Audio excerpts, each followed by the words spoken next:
బాబాసాహెబ్ అంబేద్కర్ రాసిన రాజ్యాంగమే లేకపోతే ఆ మహానుభావుడి దార్శనికతనే లేకపోతే ఇవాళ తెలంగాణ లేదు. ఒకటి మాత్రం వాస్తవం, 76 ఏళ్లలో డాక్టర్ బాబాసాహెబ్ అంబేద్కర్ గారికి నిజానికి ఎంతో మంది మహానుభావులకు ఆయన సమకాలీకుడు. ఒక రకంగా చెప్పాలంటే ప్రపంచ మేధావుల్లో ఒకరిగా ప్రపంచం గుర్తించింది.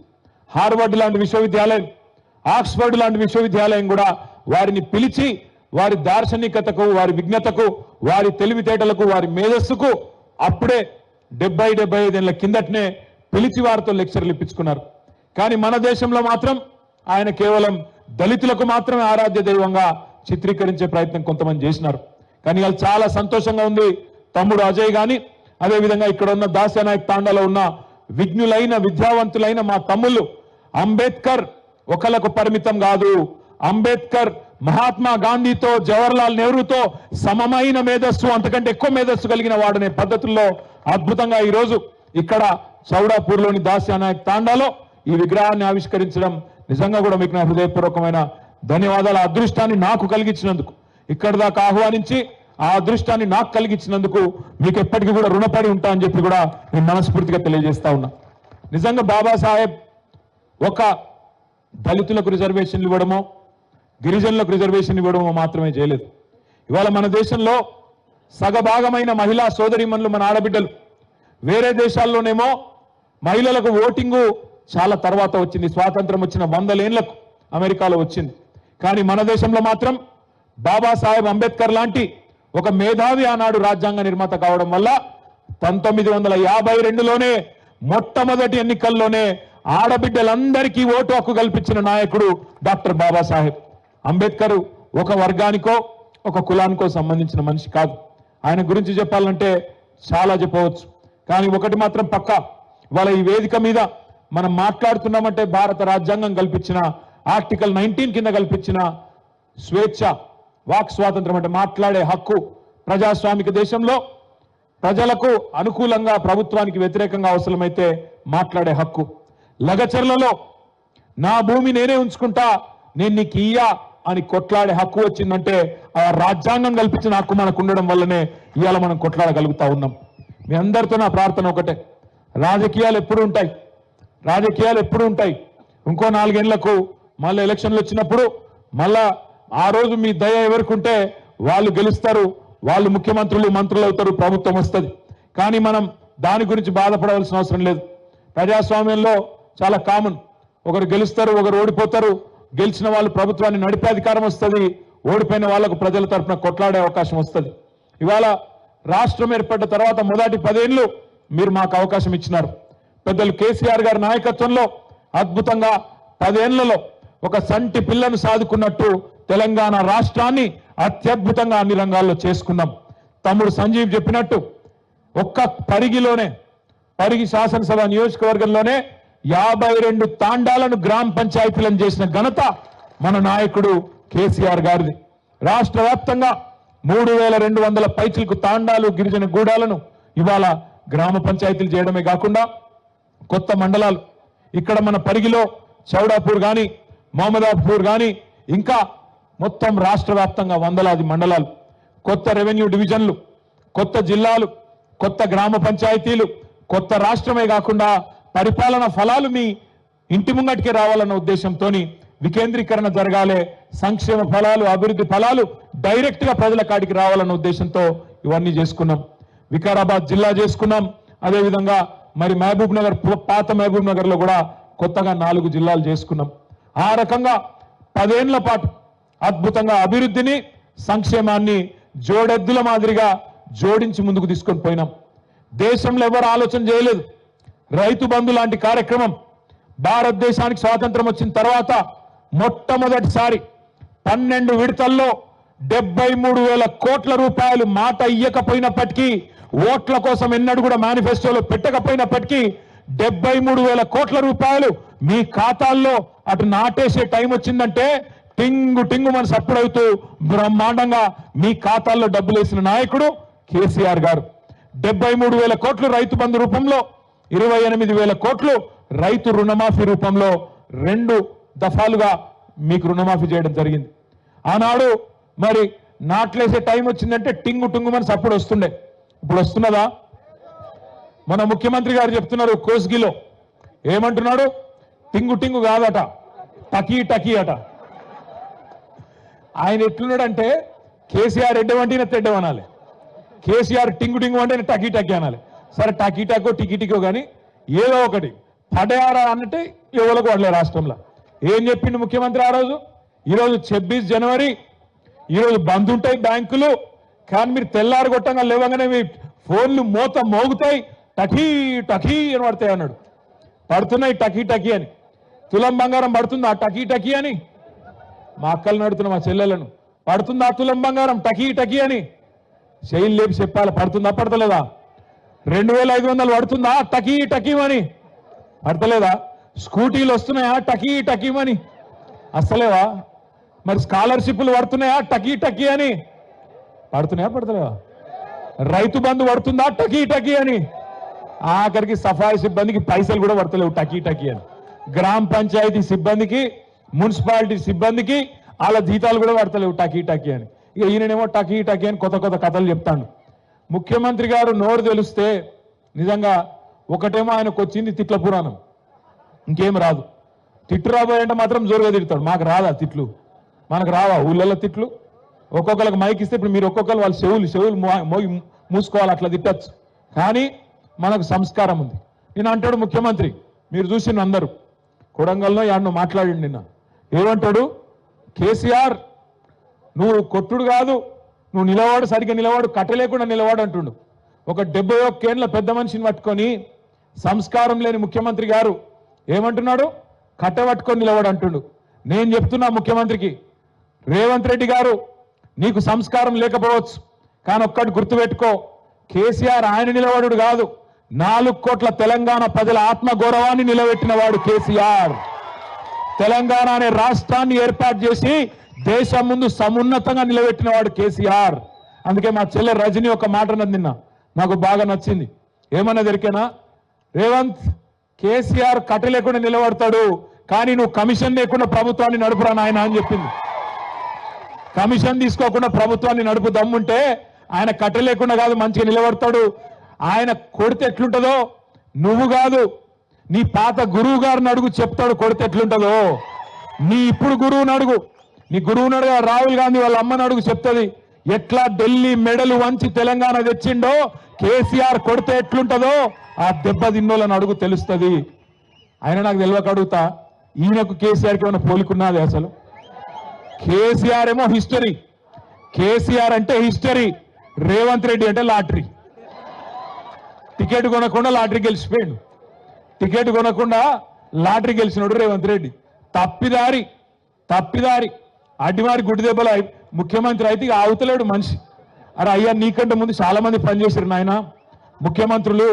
రేవంత్ ఒక్కటి గుర్తుపెట్టుకో, ఒకటి యాది పెట్టుకో, కేసీఆర్ పేరును నువ్వు కాదు కదా, కాంగ్రెస్ తాత జేజమ్మలు దిగొచ్చినా ఎవరు మర్పించలేరు.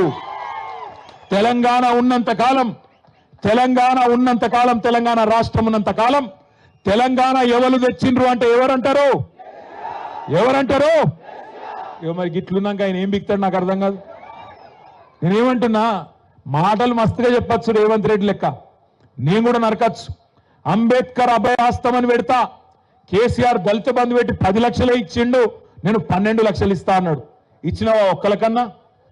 పడ్డాయా ఎక్కడన్నా టకీమని పడ్డాయా? బీసీ డిక్లరేషన్ అన్నాడు, 20,000 కోట్లు ఇస్తా అన్నాడు బీసీలకు సంవత్సరానికి, మొత్తం 1,00,000 కోట్లు ఇస్తా అన్నాడు బీసీలకు. పడ్డాయా? టకీ అంటుందా ఎక్కడన్నా? టకీ లేదు, టికీ లేదు. అందుకే అంటున్నా రేవంత్ రెడ్డి, ఇక తిట్ల పురాణం బంద్ చేయి. సంవత్సరం దాటిపోయింది, నీ హనీమూన్ పీరియడ్ కూడా అయిపోయింది. హనీమూన్ పీరియడ్ అంటే ఏంటంటే లగ్గం చేసుకున్నాక మొదటి 10-12 నెలలు లగ్గం చేసుకున్నాక పిల్లకు పిల్లగానికి బాగా ఒకళ్ళ మీద వాళ్ళకి మోజు ఉంటుంది కాబట్టి దాన్ని హనీమూన్ పీరియడ్ అంటారు. గట్లనే రేవంత్ రెడ్డి కూడా కొత్తగా ముఖ్యమంత్రి అయింది కాబట్టి ఏమైనా చేస్తాడేమో, ఏమైనా ఇస్తాడేమో అని అనుకున్నారు. ఇప్పుడు అది ఒడిసిపోయింది. ఈ కాడ నుంచి నీకు సినిమా ఉన్నది ముంగట. నేను అంటున్నా రేవంత్ రెడ్డిని అసెంబ్లీకి రా కేసీఆర్ అంటుండు. అరే నేను రేవంత్ రెడ్డిని అడుగుతున్నా, అసెంబ్లీకి రాగాదు, నీకు దమ్ముంటే రేవంత్ రెడ్డి నువ్వు లగచర్లకు రా, నీ సంగతి ఎందుకు కొడంగల్ చెప్తారు.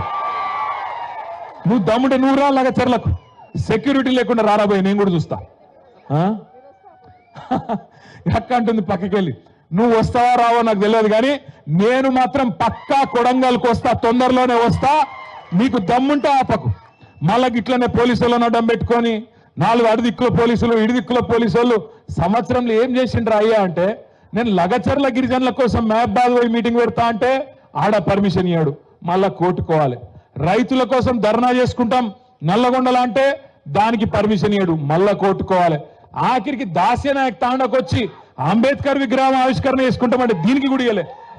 ఆఖరికి నిన్న మా మహేష్ అన్న పోయి ఆ డిఎస్పీ గారిని అడిగి, అయ్యా డిఎస్పీ గారు నీకు ఏందా బాధ అంటే, వాళ్ళకు అనుమానం అట పోలీసులకు, ఏమని ఈడికెళ్ళి దాసనాయక్ తాండకెళ్ళి దగ్గరుంటది కొడంగలు, ఆయనతో దబ్బుకున్న వీళ్ళందరూ అట్టుపోతారేమో అని.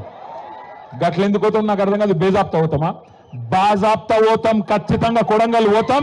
నీ సంగతి ఏందో చూస్తాం, నీ సంగతి ఏందో చూస్తాం. అంత భయపడి ఎందుకు పోతాం మనం? బాజాప్తా పోదాం. బ్రహ్మాండమైన మీటింగ్ కొడంగల్లో పెడతాం. నువ్వు రాలేదా? గతంలో నువ్వు ప్రతిపక్షంలో ఉన్నప్పుడు సిరిసిల్లకు 4 సార్లు వచ్చినావు, ఓ తిట్టిపోయినావు. ఇక మా అక్క దగ్గరికి మహేశ్వరం వచ్చినావు, మహబూబ్నగర్కి వచ్చినావు, ఆడ వికారాబాద్కి వచ్చినావు, అంతటికి వచ్చినావు. రాష్ట్రం అంతటా స్వేచ్ఛగా తిరిగినావు. స్వేచ్ఛగా తిరిగినప్పుడు నీకు మంచిగా పోలీస్ సెక్యూరిటీ పెట్టి బ్రహ్మాండంగా మేము తిట్టించుకున్నాం. ఇప్పుడు నిన్ను తిట్టామని కూడా అంటలేము. మేము వచ్చి ఇక మా తమ్ముడు సురేష్ ఉన్నాడు, ఎక్కడున్నాడు మా తమ్ముడు? రమ్ముగట్రా. మా తమ్ముడు మన లగచర్లలో 45 రోజులు జైలుకు పోయిన తమ్ముడు సురేష్ కూడా ఇప్పుడే బెయిల్ మీద వచ్చినాడు. ఆయనకు ఒకసారి గట్టిగా సపర్లు కొట్టాలి. లగచర్లలోని అక్కడ ఉండే గిరిజన రైతులు, దళిత రైతులు, బీసీ ఎస్సీ రైతుల కోసం పోరాడి, మరి వాళ్ళ న్యాయం కోసం పోరాడి జైలుకు పోయిన సురేష్ లాంటి తమ్ముళ్ళు ఒకరిద్దరు కాదు, ఇంతమంది ఇక్కడ ఉన్నారు. అవసరమైతే అందరం కొడంగల్కు దండయాత్రకు వస్తామని కూడా చెప్పి నేను చెప్తా ఉన్నా. రేవంత్ రెడ్డి గారికి గోపాల్ ఎక్కడ? గోపాల్ నాయక్ కూడా ఉన్నాడు, ఒకసారి వేదిక మీదకి రా. గోపాల్ నాయక్ కూడా గట్టిగా సపర్లు కొట్టాలా. ఇంకో షాలో తెప్పిస్తాను తప్పకుండా, గట్టిగా సపర్లు కొట్టరా. Thank you Gopal. ఇక్కడ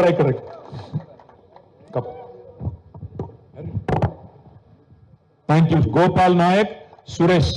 మీ అందరికి నా రిక్వెస్ట్ ఏంటంటే కూర్చో. సేన్ రామ్ మైకి మాకెరోచు हमार बाजार नहीं केनी नानो फिर हम काहे की चाहते तो दिल्ली लगा जाता नहीं भी सेंट्रल ऑफिस है हमको कायम परमिशन लाया चाहते तो कोई गवर्नमेंट काहे आपने गाँव से ढेडिया और काहे भी जमीन लेनो करता नहीं एक परमिशन लाया चाह से गवर्नमेंट से धैर्य में रे सारो ये केटीआर अन्ना मेलोच आपने गया मजाती सलाह दिनोच मेलोच कनकता जीव काहे को के लियो सलाह दिनोच और सलाह पर आपने गवर्नमेंट जमीन था बेचा वो संतोष में मैं आपने गवर्नमेंट पंचायती दिनों केसीआर सालन केटीआर अन्ना देखो आपने जमीन दिनों करने की लागत है तेलंगाना में कोई गवर्नमेंट जमीन ले सके नहीं है रांकरन तो मैं सेन विनती करो तो राम से థ్యాంక్ యూ గోపాల్ అని నేను చెప్పిన నాకు తెలియదు కానీ మంచిగానే చెప్పిన అనుకుంటా.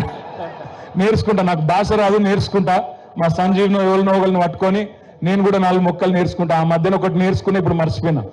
బాయి బియా సేన రామ్ ఒకటి నేర్చుకున్నాక అంతే, ఇక మిగతా నేర్చుకోలే. అది కూడా నేర్చుకుంటా. నేను మీ అందరికి చేసే విజ్ఞప్తి ఒకటే, దయచేసి గుర్తుపెట్టుకోండి. డాక్టర్ బాబాసాహెబ్ మనకు స్వేచ్ఛనిచ్చిండు, మాట్లాడే స్వేచ్ఛనిచ్చిండు, కొట్లాడే స్వేచ్ఛనిచ్చిండు, ప్రభుత్వం మీద తిరుగుబాటు చేసే స్వేచ్ఛనిచ్చిండు, ప్రజాప్రతినిధులను నిలదీసే స్వేచ్ఛనిచ్చిండు. ఆ అద్భుతమైన రాజ్యాంగాన్ని, ప్రపంచంలో ఏ దేశానికి లేని రాజ్యాంగాన్ని డాక్టర్ బాబాసాహెబ్ మనకిచ్చిండు. కాబట్టి అధినేతలు, ప్రభుత్వ అధినేతలు జులుం చేస్తే మనం ఇవాళ వాటిని బర్దాస్తు చేయాల్సిన అవసరం లేదు. తిరగబడచ్చు, మాట్లాడచ్చు. ఎన్నికల్లో హామీలు ఇచ్చి మాట తప్పితే ఖచ్చితంగా నిలదీయచ్చు, అడగాలి. నువ్వే అన్నావు కదా కేసీఆర్ 10,000 ఇస్తున్నాడు, నేను 15,000 ఇస్తా అంటివి. 2 లక్షల రుణమాఫీ చేస్తా అంటివి. వచ్చిన 2 లక్షల రుణమాఫీ జరిగిందా ఇక్కడ? మరి ముఖ్యమంత్రి గారు అబద్ధాలు చెప్పొచ్చా? ఎంత సిగ్గు లేకుండా అబద్ధాలు చెప్తున్నాడు. 2 లక్షల రుణమాఫీ చేసినా అంటాడు. మొదలు నువ్వే మీటింగ్ పెట్టినావు డిసెంబర్లో, 23 డిసెంబర్లో మీటింగ్ పెట్టి ఏం చెప్పినావు? రుణమాఫీ కావాలంటే 49,500 కోట్ల రూపాయలు అవసరం పడుతుందని చెప్పి నీ ప్రభుత్వమే చెప్పింది. కానీ ఇవాళ వరకు నువ్వు ఇచ్చింది 11-12,000 కోట్లు మాత్రమే. మరి ఏ లెక్కనైతే రుణమాఫీ? చారాన కూడా కాలే ఎక్కడ కూడా. నేను అందుకే రేవంత్ రెడ్డిని అడుగుతున్నా, దాస్యానాయక్ తాండా ఇక్కడి నుంచి అడుగుతున్నా మళ్ళొక్కసారి. రేవంత్, ఎక్కడికి రమ్మంటే ఎక్కడికి వస్తా రాష్ట్రంలో. నీ సొంత ఊరు కొండారెడ్డి పల్లెకి పోదామా, పరిగి ఎమ్మెల్యే సొంత ఊరు శివారెడ్డి పల్లెకి పోదామా, లేదా దాస్యనాయక్ తాండాకు వస్తావా, లేదా కొడంగల్ కోదామా, ఎక్కడికైనా సరే ఏ ఒక్క ఊర్లోనన్నా 100% రుణమాఫీ జరిగిందంటే నా ఎమ్మెల్యే పదవి కాదు, రాజకీయ సన్యాసం తీసుకొని వెళ్ళిపోతా అని చెప్పుకుని నేను చెప్తా ఉన్నా. గిన్ని అబద్ధాలు, గింత పచ్చి అబద్ధాలు చెప్పుడు ఒక ముఖ్యమంత్రికి శోభనీయది, అది మంచిది కాదు. నేను చెప్తున్నాడు ఇంకొక అబద్ధం. రాష్ట్రంలో రైతు కూలీలందరికీ 12,000 రూపాయలు ఇచ్చేసిండట. ఈ తాండాలో ఉండే రైతు కూలీలందరికీ వచ్చినాయి ఆ పైసలు. మొత్తం రాష్ట్రంలో ఉండే లక్షలాది మందికి 10 కోట్లు ఇచ్చిండు.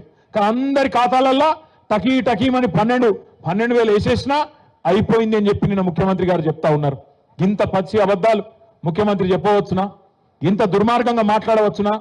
కేసీఆర్ గారు 28,000 కోట్ల రుణమాఫీ చేసిండని చెప్పి నువ్వే చెప్తావు అసెంబ్లీలో. మళ్ళా నిన్న నువ్వే కేసీఆర్ 12,000 కోట్లే చేసిండని మళ్ళా అబద్ధం చెప్తాడు. ఇంత పచ్చి అబద్ధాల ముఖ్యమంత్రిని మనం కూడా అందుకే పేరు మారవాలి. ఆయన పేరు అనుముల రేవంత్ రెడ్డి కాదు, అబద్ధాల రేవంత్ రెడ్డి. అబద్ధాలు తప్ప నిజం మాత్రం మాట్లాడాడు. ఆయనకేదో శాపం ఉన్నట్టుంది. నిజం చెప్తే తల 1000 ముక్కలు అవుతుందని ఎవడో శాపం పెట్టినట్టున్నాడు. అందుకే అబద్ధాలు తప్ప ఒక్క నిజం కూడా రాదు ఆయన నోట్లకెళ్ళి. దయచేసి నేను మిమ్మల్ని కోరేది ఒకటే, మా రైతన్నలు ముఖ్యంగా కోరేది, ఇవాళ ముఖ్యమంత్రి మాట మార్చిండు. 15,000 అన్నాడు, ఇప్పుడు 12,000 ఇస్తా అంటున్నాడు. ఆ 12,000 కూడా ఎప్పుడు ఇస్తాడో ఎవరికి తెలియదు. మార్చి 31 అంటున్నాడు. ఒకటి యాది పెట్టుకోండి, ఒకటి ఖచ్చితంగా గుర్తుపెట్టుకోండి. ఈ ముఖ్యమంత్రి ఈ ప్రభుత్వం వచ్చినాక ఇప్పటి వరకు రూపాయి రైతు బంధు కూడా ఇయ్యలే మీకు. ఆనాడు మన ప్రభుత్వం ఉన్నప్పుడు డిసెంబర్ 2023కు ముందు 7,600 కోట్ల రూపాయలు మనం మొత్తం కూడబెట్టి యాసంగి 2023లో రైతు బంధు కోసం పెట్టినాం. పెడితే ఇదే రేవంత్ రెడ్డి, ఉత్తమ్ కుమార్ రెడ్డి వీళ్ళందరూ ఎలక్షన్ కమిషనర్ దగ్గర పోయి ఉత్తరం ఇచ్చినారు. మీరు రైతు బంధు ఇప్పుడు వేస్తే మొత్తం మళ్ళా ఓట్లన్నీ కేసీఆర్కి గుద్దుతారు కాబట్టి ఆపేయండి అని చెప్పి ఇదే రేవంత్ రెడ్డి, ఇదే ఉత్తమ్ కుమార్ రెడ్డి, ఇదే కాంగ్రెస్ పార్టీ ఆనాడు ఎన్నికల కమిషన్ దగ్గర పోయి ఆ రోజు ఆపిచ్చింది. అవే పైసలు, అవే 7,600 కోట్ల రూపాయలు మన ప్రభుత్వం, మన కేసీఆర్ గారు మన రైతుల కోసం పెట్టిన పైసలను 6 నెలలు సతాయించి దాదాపు పార్లమెంట్ ఎలక్షన్లప్పుడు ఓట్లప్పుడు మాత్రమే మీకు రైతు బంధు వేసిండు. ఆ తర్వాత ఒక్క రూపాయి కూడా ఈ రోజు వరకు ఇయ్యలే. వానాకాలం రైతు బంధు ఎగ్గొట్టిండు. మళ్ళీ ఇప్పుడు యాసంగి రైతు బంధు మళ్ళా డ్రామా చేస్తా ఉన్నాడు. 15,000 కాదు 12,000 అని చెప్తా ఉన్నాడు. అందుకే నేను మా రైతన్నలందరికీ ఒకటే విజ్ఞప్తి చేస్తున్నా, గుర్తుపెట్టుకోండి, ఎగ్గొట్టిన వానాకాలం రైతు బంధు కూడా మీకు రేవంత్ రెడ్డి బాకీ ఉన్నాడు. 7,500 రూపాయలు. అది కూడా మళ్ళా ఈయన చెప్పిన లెక్క ప్రకారం అయితే మరి తప్పకుండా 15,000 రూపాయలు మీకు అక్కడ కూడా బాకీ ఉన్నాడు. అదేవిధంగా మీకు మొదటి విడత యాసంగి 2023 కూడా ఎకరానికి 2,500 బాకీ ఉన్నాడు. మొత్తం కలిపి సంవత్సర కాలంగా ఒక్కొక్క ఎకరానికి ఒక రైతు బంధు విషయంలోనే రేవంత్ రెడ్డి ప్రభుత్వం, కాంగ్రెస్ ప్రభుత్వం ఒక ఎకరానికి 17,500 రూపాయలు ఒక్కొక్క రైతుకు బాకీ ఉన్నది. మీకు 4 ఎకరాలు ఉన్నదనుకో పొలం, ఒక్కొక్క ఎకరానికి రేవంత్ రెడ్డి మీకు 70,000 రూపాయలు బాకీ ఉన్నాడు. ఈ సంవత్సర కాలానికి 17,500 ఒక ఎకరం, 2 ఎకరాలకు 35,000, 4 ఎకరాలుంటే 70,000 రూపాయలు మీకు రేవంత్ రెడ్డి ప్రభుత్వం బాకీ ఉన్నది. వీళ్ళు ఓట్లు అప్పుడే దొరుకుతారు, మళ్ళా ఓట్లు అయిపోయినంటే మళ్ళా దొరకరు. ఇప్పుడు మళ్ళా సర్పంచ్ ఎలక్షన్లు ఉన్నాయి, మళ్ళా రేపు మీ తాండాలో కూడా ఎలక్షన్ ఉంటుంది, మీ మండలం చౌడాపూర్లో కూడా ఎలక్షన్ ఉంటుంది. మళ్ళీ ఎలక్షన్లు ఉన్నాయి కాబట్టి రైతు బంధు డ్రామా. అప్పుడు పార్లమెంట్ ఎలక్షన్ అప్పుడు మళ్ళీ వేసినట్టు చేసిండ్రు పైసలు, మళ్ళా గాయబ్. మళ్ళా ఇప్పుడు ఎలక్షన్లు ఉన్నాయి కాబట్టి మళ్ళా డ్రామా. ఎలక్షన్లు బంద్ అయినాయి అంటే మళ్ళా దొరకరు. అందుకే కాంగ్రెస్ వాళ్ళు వస్తారు కదా, మళ్ళా ఓట్లకి ఇంటింటికి అడగండి, ఏమాయ కొడక మరి వానకాలం రైతు బంధు పైసలు ఏమాయ అడగండి. మొత్తం ఒక్కొక్క ఎకరానికి 17,500 బాకీ ఉన్నాడు కదా, ఎప్పుడు ఇస్తాడు రేవంత్ రెడ్డి అని అడగండి. మొత్తం 17,500 ఇచ్చేదాకా దయచేసి ఖచ్చితంగా రైతన్నలు పట్టుబట్టాలి. గట్టిగా మీ సప్పట్లతో రేవంత్ రెడ్డికి మీ నిరసన చెప్పాలని చెప్పి నేను కోరుతా ఉన్నా. మా ఆడబిడ్డలు కూడా మీకు రేవంత్ రెడ్డి గారు 1-2 కాదు 12-13 నెలలకు 2,500 రూపాయలు చొప్పున బాకీ ఉన్నాడు. 30,000 రూపాయలు బాకీ ఉన్నాడు. అడగాల మీరు, ఏమా కొడుక మరి 30,000 ఎప్పుడు ఇస్తావు, మరి అది ఇచ్చినాకనే మాట ఓటు అడుగు అని ఖచ్చితంగా అడగాలి. లగ్గమైన ఆడపిల్లలు ఈ సంవత్సర కాలంలో ఉంటే అన్న మరి తులం బంగారం ఏది అని అడగాలి. ఇట్లా మనం అడగకపోతే ఆ మహానుభావుడు భారతరత్న డాక్టర్ బాబాసాహెబ్ రాసిన రాజ్యాంగానికి అర్థం ఉండదు. ఎందుకంటే రాజ్యాంగమే మనకు వాక్ స్వాతంత్రం కల్పించింది, మాట్లాడే స్వేచ్ఛనిచ్చింది, ప్రభుత్వాన్ని ప్రశ్నించే హక్కునిచ్చింది, మాట తప్పిన వాళ్ళని నిలదీసే హక్కునిచ్చింది.